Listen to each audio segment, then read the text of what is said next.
Ils sont venus faire le ménage. Donc on a affaire à des tueurs à gages, disons-le clairement. Un règlement de compte sanglant sur fond de narcotrafic a été déjoué de peu à Lyon. Une voiture volée se gare sur ce parking. À son bord, 4 Colombiens inconnus de la justice, arrivés en France quelques jours auparavant, avec l'objectif de s'en prendre à des trafiquants de la ville.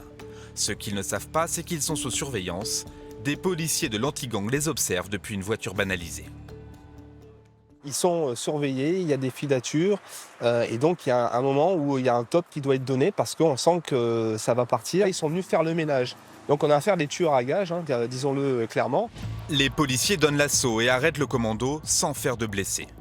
Ces 4 suspects colombiens ainsi qu'un 5e interpellé peu après dans un appartement voisin auraient été missionnés pour assassiner des trafiquants de drogue implantés dans le quartier de la Duchère. Le commanditaire présumé, Karim B, un trentenaire originaire de Lyon, détenu en Colombie et mis en cause pour des affaires de stupéfiants. C'est depuis sa cellule de Bogota où il attend son extradition vers la France qu'il aurait commandité l'opération. Des tueurs à gages venus d'Amérique latine pour régler des comptes en France, cela n'a plus rien d'exceptionnel. C'est le signe de l'internationalisation du crime, c'est-à-dire que la marchandise cocaïne est internationale, mais on a aussi des organisations criminelles qui ont intérêt à être présentes sur plusieurs territoires, avec l'idée que ça va être plus dur pour les enquêtes judiciaires de remonter la piste.